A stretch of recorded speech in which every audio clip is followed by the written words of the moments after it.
Hey guys, and welcome back to my YouTube channel. So I have been using the Infinix Note 7 Lite for about a week now, and I have used this device as my daily drive for the past 1 week. The real fact is that this device has a lot of good sides considering the price range for this device, but also it has some bad parts. Well, the main thing is that we all cannot be perfect. Well, this is my Infinix Note 7 Lite review video after 1 week. Make sure you watch this video to the end to know everything about this new smartphone from Infinix Mobile, for you to know the good part and also for you to know the bad part. So guys, let's strap it down. To start off, I will go with the design of the Infinix Note 7 Lite first. It comes in different colors. We have the purple, space grey and also the looser green color. The one I have here with me is the looser green. The device has a nice build structure.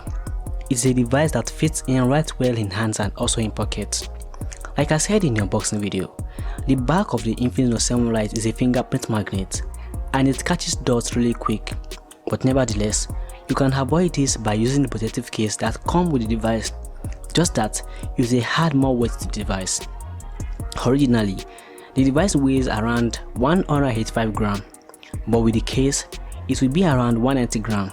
So, the main part here is, despite having a big battery, Infinix still managed to have a 8.7mm thickness on this new device.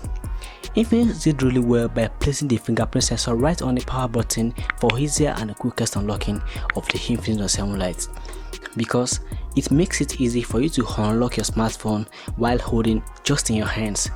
You can press the power button to lock the device, and also you can just place your hand on the power button to unlock the device. That is really cool. Well, the real thing is to be really real. There's not much talk to go on with the aspects of this Note 7 device or generally the Note 7 series.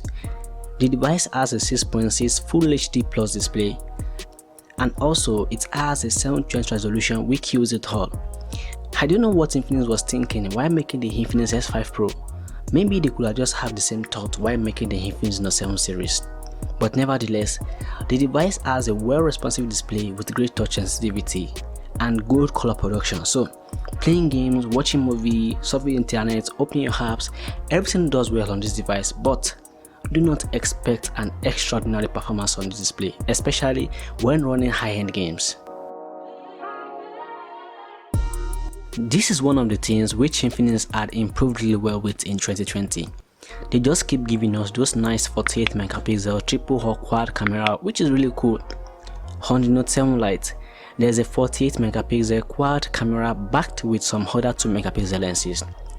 Under good light condition, you should expect perfect pictures, and under low light condition as well, you should know that this device will perform great for pictures.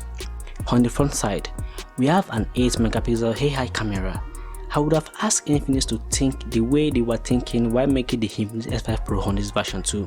But guys, this is the light version of the Infinix Note 7 series, so you should expect something a bit kind of less.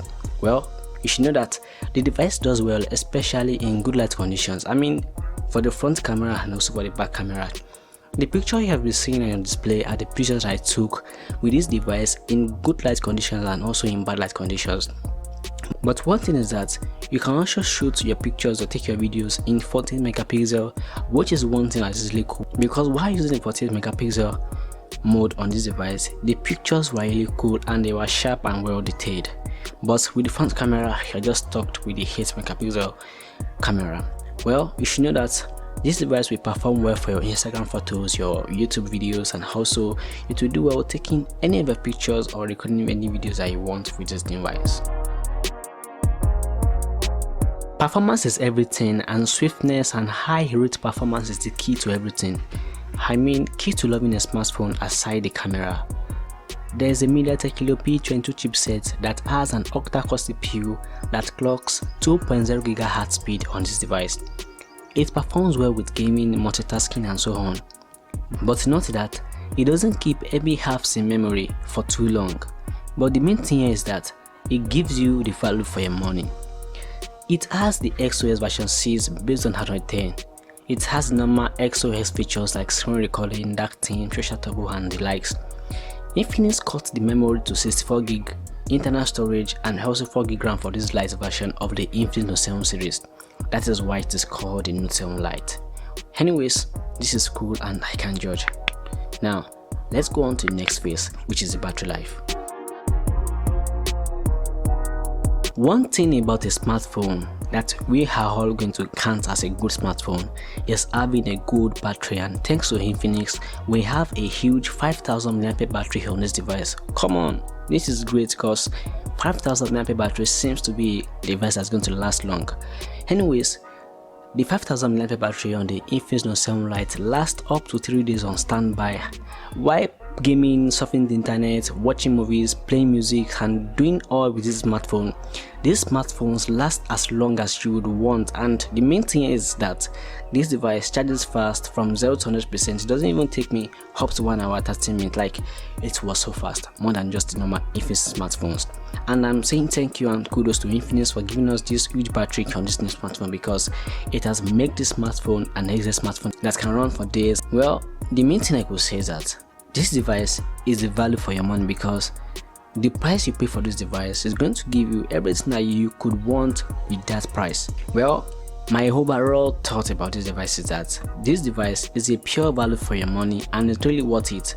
So if you get the Infinix Note 7 Lite, you are going to get the value for the money you paid for. The camera, the battery life, the speaker, the other parts of this device, everything just works really well. So guys, that is just my Infinix Note 7 Lite review after a week, and I can assure you that you getting this device is never gonna be a bad deal. So thanks for watching my video. Till the next one, peace.